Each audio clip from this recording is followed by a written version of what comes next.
Hoodies. Yeah. So what are you going to be doing with the Hoodie Awards? I'm presenting. Okay. You know, and performing as well. Got the little after party performance and all of that, and I mean, really just here for support. You know, I support Steve and the family pretty much with whatever they do. So it's just an extension of that support. Okay, and you're originally from Milwaukee. Originally from Milwaukee, raised in Maryland, and everywhere now. Okay, everywhere. You know. So tell us about your latest project. Latest project coming out November 2nd called Now or Never. With the first single is called Sex Music. It's at radio, doing really, really awesome. Got the video online as well. And I mean, it's a new movement. It's a happier place. You know, it's a little different from the Sex, Love, and Pain, which everybody knows me for.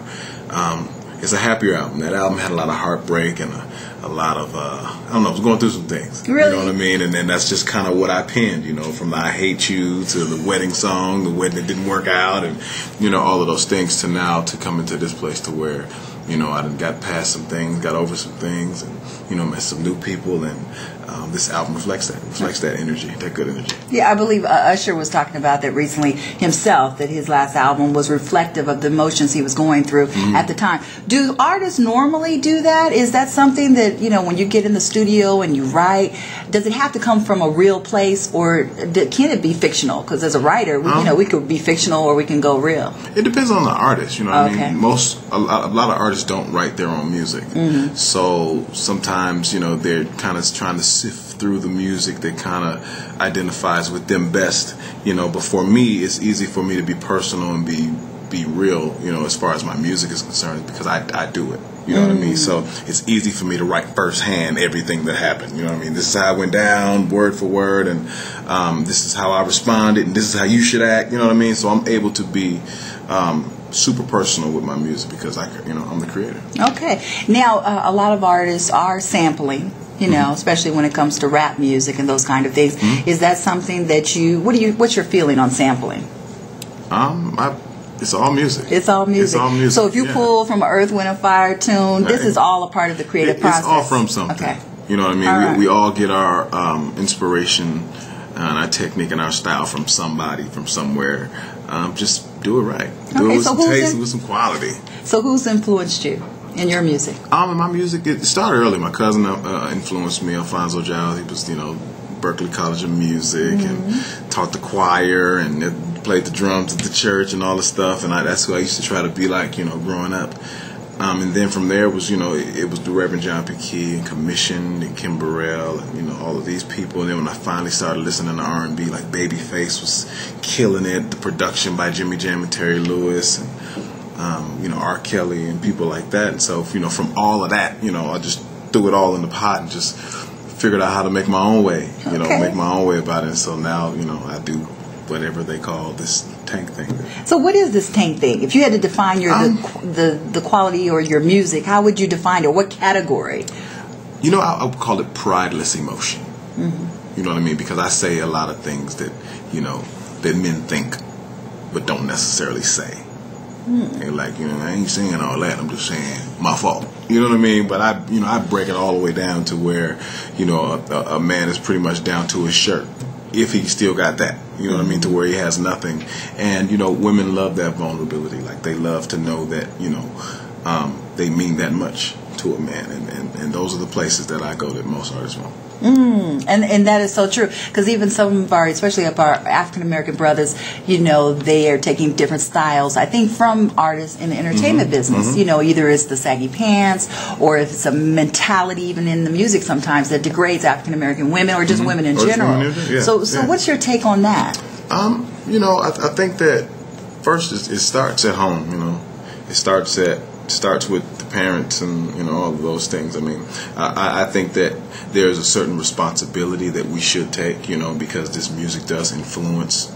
But at the same time, I knew what to do and what not to do about what my mom and my grandma and my father and what they taught me. So before anything came on, came on the radio, I knew what right from wrong was. Just because he was saying, yeah, I'm out here pimping and I got 40 on, I knew that I couldn't do that because I was taught better.